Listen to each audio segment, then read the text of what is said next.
Hello again, and welcome back to Don't Worry About the Government.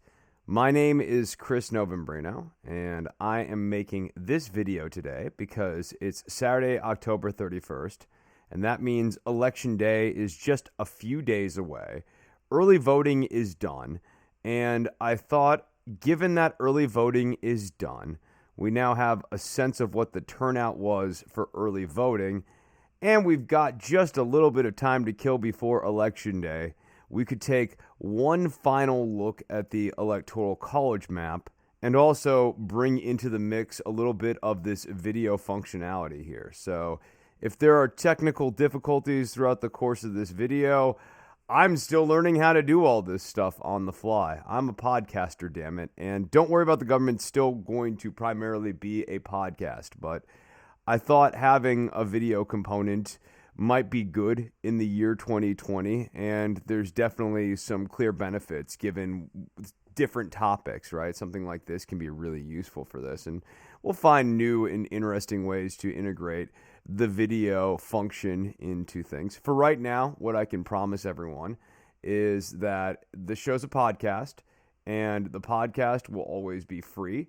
And if you give $1 a show, you can watch full videos of the episodes that we do over Zoom call. I don't know how I'm going to tackle monologue episodes in a video format. That'll probably be more like clips based or something like that. But we'll figure it out. It's a work in progress. The show's constantly under construction.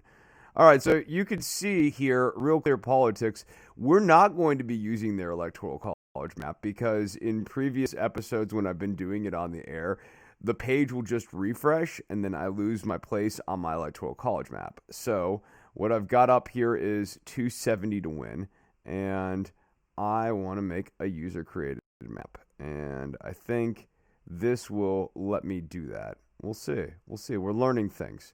2020 Electoral College map. Okay. And this, I think I can just click and do stuff now. Yeah. All right, cool. I can click and do stuff.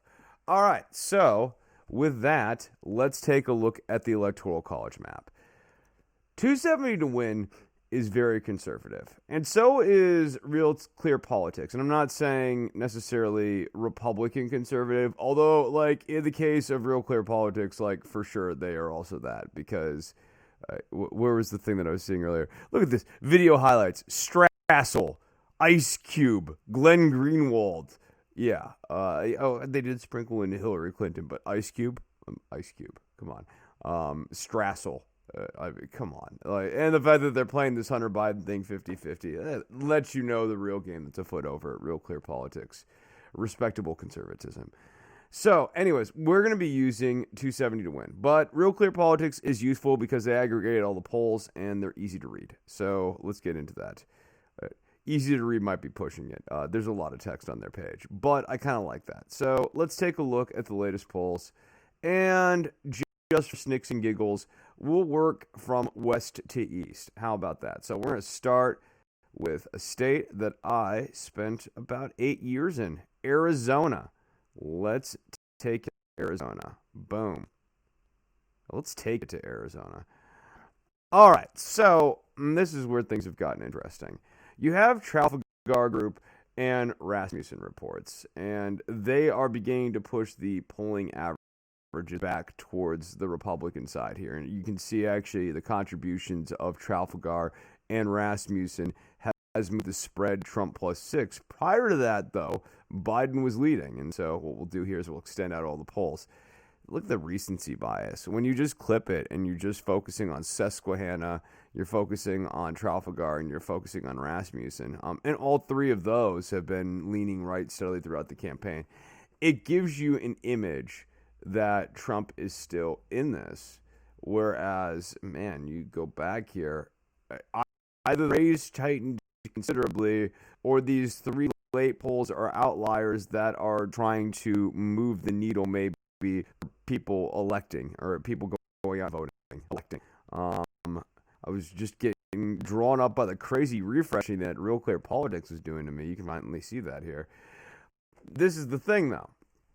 Okay, so if Trump was so live, we would expect to see that reflected here over in this. A big thing that I remain thoroughly convinced of is that there are not going to be Trump for president, Democrat for senator type voters. There might be. We're a nation of 330 something million people. There's always going to be somebody with some weird idiosyncratic voting strategy. I like to do that to keep everyone on their toes, something like that. But broadly speaking, there's not like a good, solid, rational reason to go, well, I love Mr. Trump, but I think it'd be great if he was completely thwarted by the Democrats in Congress all the time. If you love Mr. Trump, you want Mr. Trump fully enabled. And so when I'm seeing Martha McSally dogging really hard to Mark Kelly, even in a Rasmussen report, kind of makes me think that maybe, just maybe, Joe Biden's going to win Arizona. So I'm going to go ahead. I'm going to give Arizona to Joe Biden. Mr. Joe Biden. We'll put him in light blue. I got excoriated one time when I just did this in red and blue. Like, you said that was solid blue? I'm like, no. It wasn't a full excoriation. That's probably pushing it. All right, Nebraska. Nebraska's really interesting because there has been a lot of energy and effort put into Nebraska here. All right, now I've got to use the search function. Nebraska CD2. Nebraska's cool in that they split their electoral college. Okay, that was Trump's, but we don't care about Trump versus Clinton. We care about Trump versus Biden. And they have not taken a look at that in a while, as evidence here. But you can see Biden's up. And Trump was out there campaigning. And his campaigning didn't go very well. We don't have a ton to work on here. Clinton lost this congressional district the last time around. It's a thing to throw into the mix here. But Trump wouldn't be out here if he didn't think he still needed this electoral college vote, which kind of tells you how the campaign feels about life. I mean, think about this. If Trump is out in Nebraska CD2, he thinks every single electoral vote counts. And it's not like, well, we win Pennsylvania or we lose Pennsylvania. This is like, I need to have that one extra yard just in case. Makes me think that Nebraska is pretty weak. It makes me think that maybe Joe Biden's got a chance there. I'm going to go ahead. I'm going to throw Nebraska to Joe Biden if I could, if it would let me. Do you? No, you don't want to hook me up here? No, that's fine. I don't need your help. We're going to just do this. We're going to just do this. Refresh the page. Pretend that moment never happened. Oh, really? You guys are being jerks. Okay, so I can split it down here. Check it out. So that's going to be red, and then we want that one to be blue, and then we need this one to be red. Is that it? I don't know. I think that's right. That feels right. Right? I don't know. Look at those colors. Those are great colors. I like those colors. That's just fun. We're going to leave it like that. Who cares? I mean, look at that. That's a pretty Nebraska. All right. So now we've moved basically through all of the battleground states out west. What we can do, and I'm sure there'll be Republicans saying ought to, is we can take a look at the blue wall states that 270 to win has basically said are done. Why are they saying that? Even Trafalgar says Trump's done in Minnesota. That's one of the reasons why 270 wins that. Let's take a look at Wisconsin here. Wisconsin, you have that one Trafalgar group poll that has tightened up, but even Trafalgar couldn't come up with a reason to move it to leaning Trump because Trafalgar would like to work again. That tells you where things are actually at in Wisconsin. So in that case, what I am on the lookout for is the election laws plan, where we try to hold back mail-in voting. And Trump's team still wants to have a robust going into election day. In fact, based on the registered voters and who's been voting early, it seems like Trump more or less needs to have a late rush on election day. All these Trump people need to come out of the woodwork and embrace their guy. Otherwise, he is cruising towards a historic route. Look, early voting is probably good for both parties. No, it's good for the Democrats, obviously, right? But the thing that is good about early voting is more people vote, but more than that, you kind of create this momentum to go out there and vote, and then you're not just stuck on the whims of whatever happens on November 3rd. And that can be really dicey. November 3rd is just a weird day to have an election on, or that first Tuesday of November. And I think that if we were starting from scratch, maybe we wouldn't do that, right? Like maybe we would. I was thinking about this the other day. Maybe we'd have election day sometime in late April, early May, so that you could have inauguration on the 4th of July. But more importantly, you're not having election day in the middle of hurricane season. Just thought here as we're doing the Electoral College map. All right, so Wisconsin, they have that as solid blue. I mean, like they're unmoved by that Trafalgar poll. I get that too. Once you have that 17 outlier, that seems really high, but average 17 in Trafalgar, and you end up with Biden +9 or Biden +8. It seems well within the range of the Marquettes, the Fox News. Only Susquehanna here is mixing things up. So other places that we need to look at in the context of this, I guess we need to take a look at Michigan, right? We kind of consider Michigan to be a battleground state now. Let's see what's up with Michigan. Okay, hey, our old pals at Trafalgar Group showing up with a big sample finally of 1,000. They say they got Trump winning. Trump is not over 50% here, though, which is where Trafalgar is always leaves wiggle room. Polling firms leave themselves wiggle room when they say one candidate is not above 50%. You can say, oh, well, voter line to us.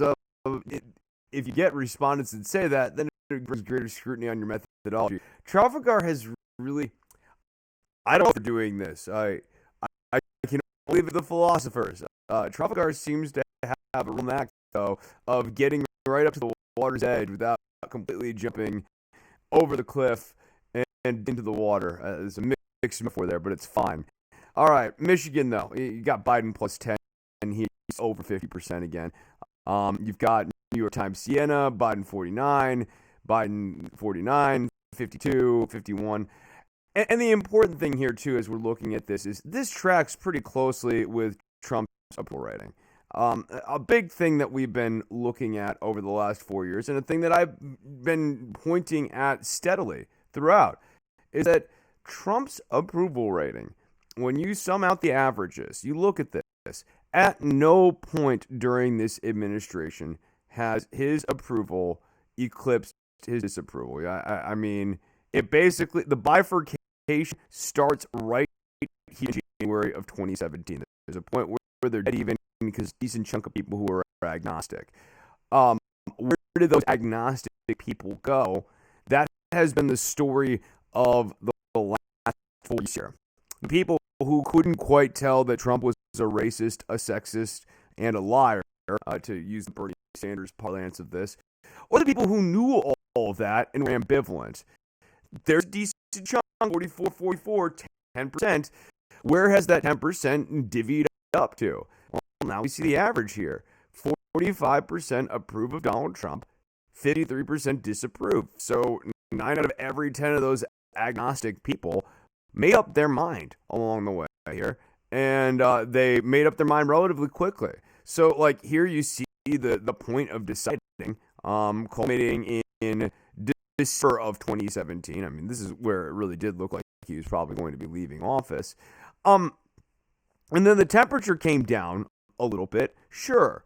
But it's not as though people suddenly thought things were better. It's just that people have gotten a little normalized to him. And then things got worse again. So if Trump was going to move the needle, right, like we would have expected to start seeing that now. And it hasn't happened yet. And I would say to you that it ain't going to happen. And so when we're looking at these state polls, you got to keep that approval rating, that baseline of 45% in mind. It's going to be higher in red states. It's going to be lower in blue states. And in battleground states, it's going to be 45%. So Trump has to make a discrete sale based on different things. All right, so based on that, I just wanted to bring that because I'm not going to move Michigan or Wisconsin or Minnesota because I just don't see a good reason to. Let's talk about Iowa. On the last preview episode, I said that I thought that Iowa was gettable for Joe Biden. I still think Iowa's gettable for Joe Biden. Now, look at these polls. You look at the history here. Yes, Iowa voted for Trump in 2016, but you'd only go back to 2012 here. Obama plus 5.8 here. And then we polls. So Emerson, WHO, you gotta like the WHO one just because they know Iowa here. New York Times, CNN has Quinnipiac and Emerson aren't bad polls. So there's reason to believe that this is certainly still gettable for Joe Biden. So at this point, give history. Now I'm going to kick it over to the Senate.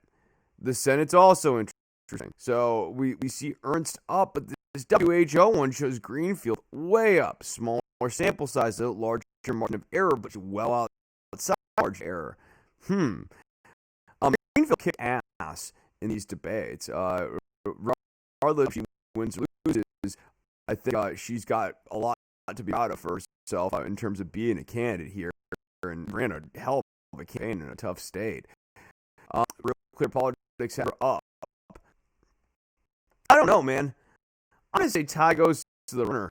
And I'm going to say that something about Joe Biden connected the Iowa people a lot more than Donald Trump. And I'm also going to say that Joni Ernst, if she didn't suck, like if people were actually enthusiastic about her, Joe Biden would have this as a lock. But I think Ernst is not beloved in her home state, and that's what I think is going to result in Iowa flipping. So that's my bold proclamation here.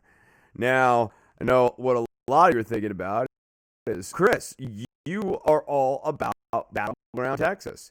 And it's true. If you go back to May of 2019, I put out a tweet somewhere late in the month, but I was talking about it on the show too. But I've got written records of it where I was talking about how I believed that at the end of this campaign, Texas was going to be a lean right battleground state.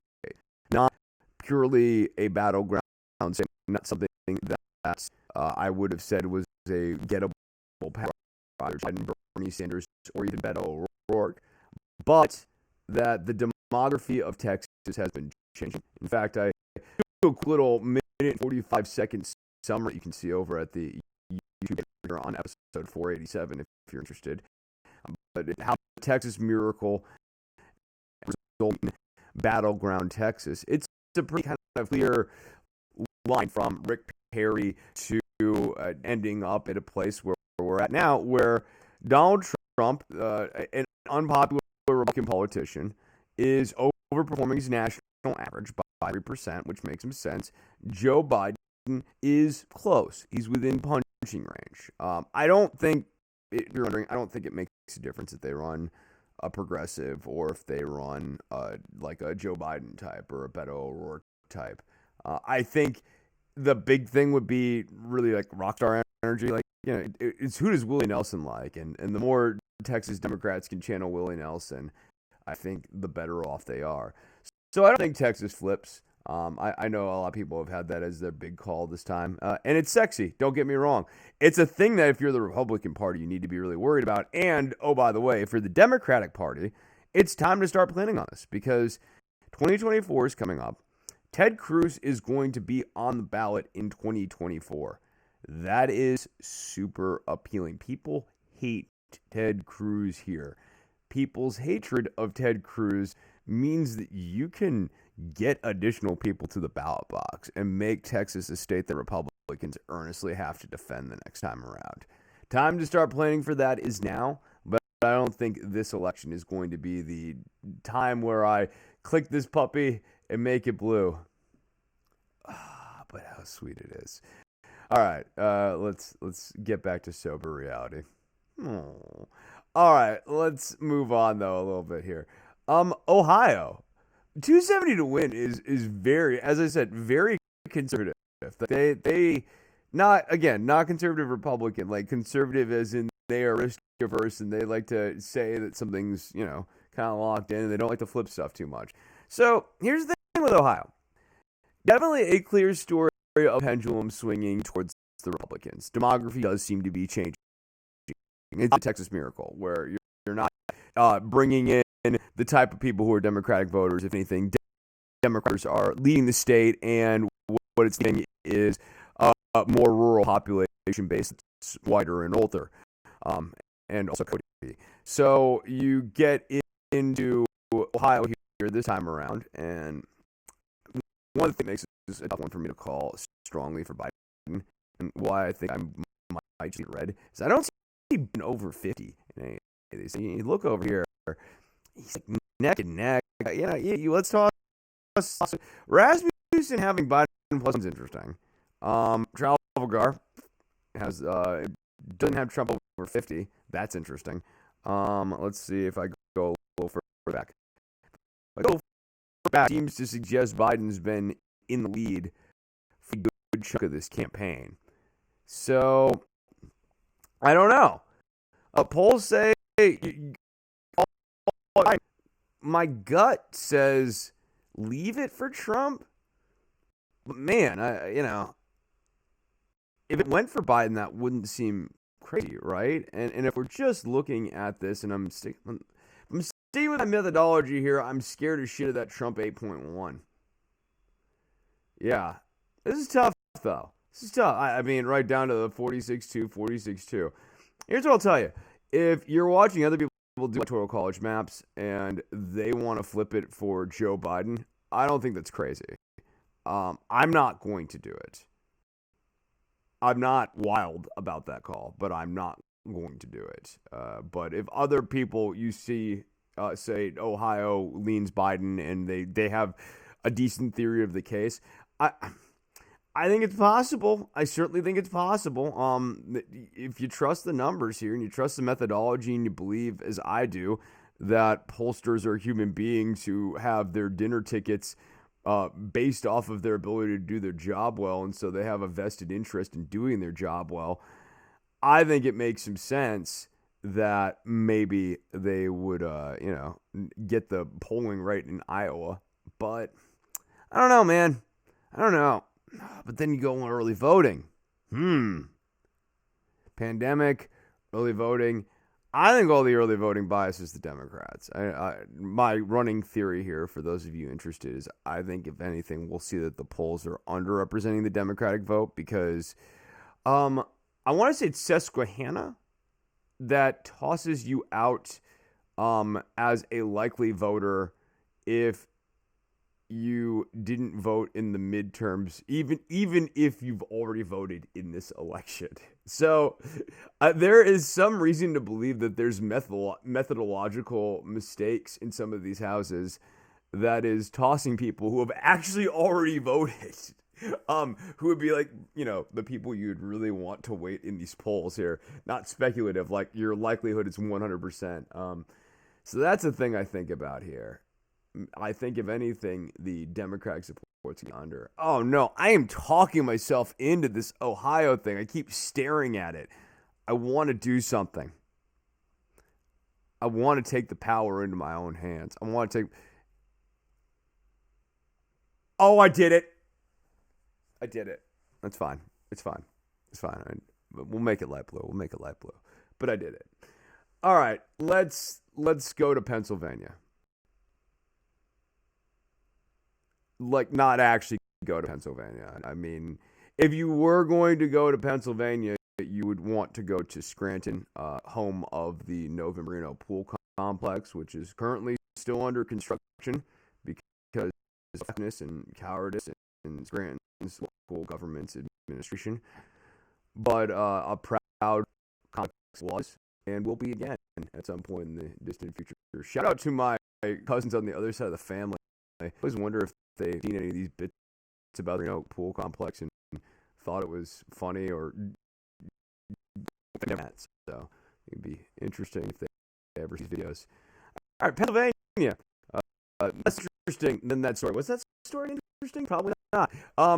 Pennsylvania is sitting pretty strongly in the come for Joe Biden. I mean, you see, Clinton actually ended up winning, or she ended up doing well in the averages. Trump ends up winning.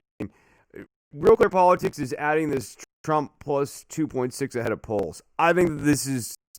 I've been going back and forth as to whether this is useful journalism. I'm really conflicted. On one hand, I like historical context.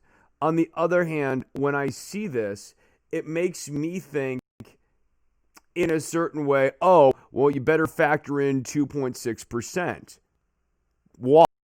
That premise would be based off of the idea that nothing has changed in the last 4 years in any of these polling houses, so I might as well price in just a Trumpy 2.6% shy Trumper theory.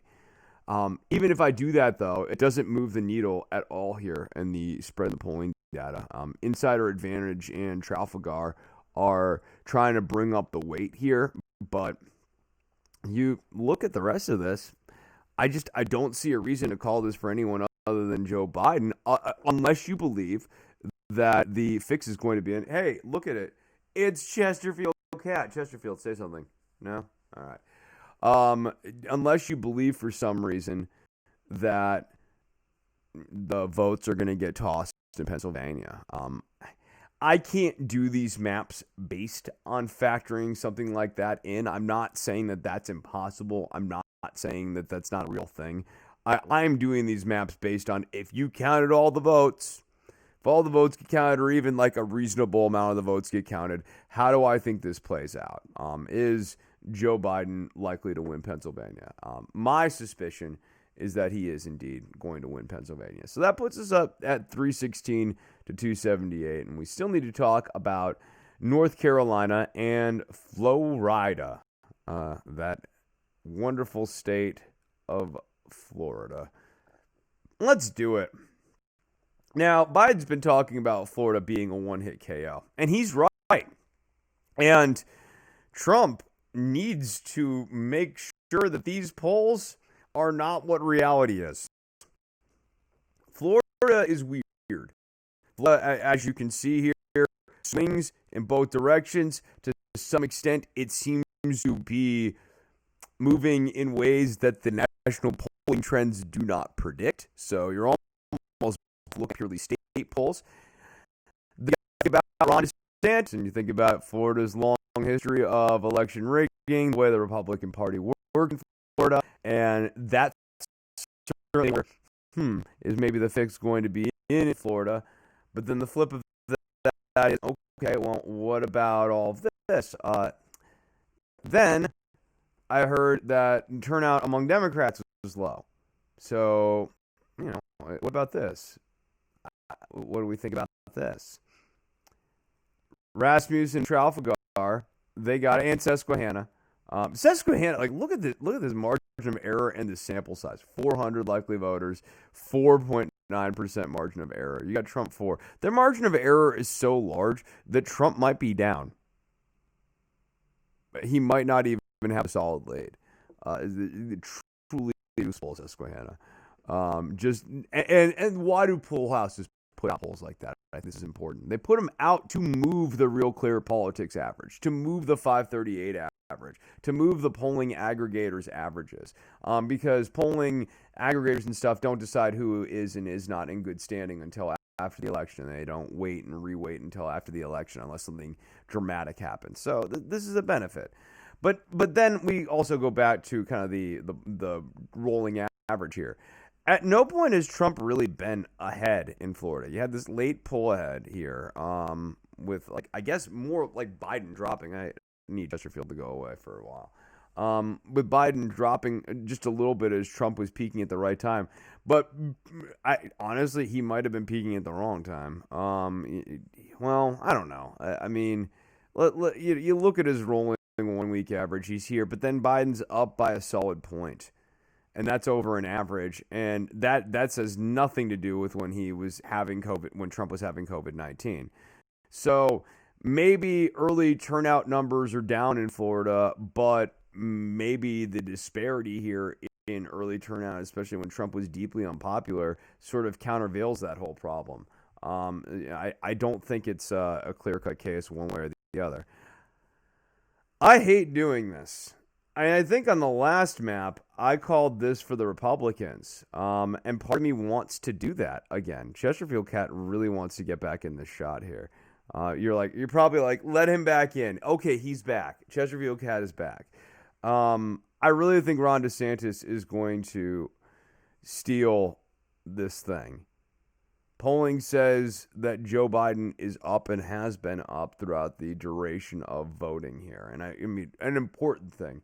I've been telling you, don't look at one discrete poll throughout the entirety of the campaign. But now, I mean, as we're looking back here, if you want to do your own map, remember that early voting has been occurring and mail-in voting has been occurring in these states. And so when you want to look at where's the heat at right now, you want to actually look at the entire month and factor in, okay, voting was occurring. This is where people's attitudes were at. Remember that first debate? That first debate did not go well for Trump. Trump got COVID. He had the second debate. People roundly thought that he lost the second debate. So whatever tightening you're seeing here late in the race, that may help him on election day if, I don't know, for some reason people suddenly think he's presidenting really hard right now. But odds are they think he's the same guy he was 30 days ago. And so those polls that you saw 30 days ago, they're probably fairly reliable. So you factor all those things together. I don't know, man. I want to call the state for Joe Biden. I really do. I'm going to go ahead and call it because I got crazy with Ohio. I'm calling it for the Republicans. I don't like it.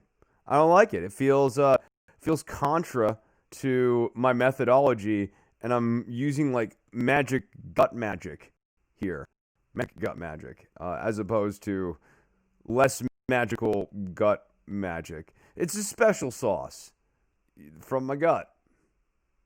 You don't want this sauce. North Carolina, Trump versus Biden. They're having an election. Trump's there. Biden is there as well. So historically, the big thing that has been kind of keeping me pessimistic is Trump 3.7, Romney by 2. Still a very tight race. People talking about it during the Romney run here as a gettable one. It just struck me as weird. Now, that being said, you can kind of see this happening. Like, I mean, you see people from North Carolina getting elected in the Democratic Party, and like Cunningham, he had this scandal. So Tom Tillis had the insider trading. Tom Tillis had about the coronavirus. Cunningham's up, and I keep saying, if in doubt, look at the Senate races. If there are Senate races to look at, because if the Senate's going Democratic, that means the top of the ticket's going Democratic too. There's just no one.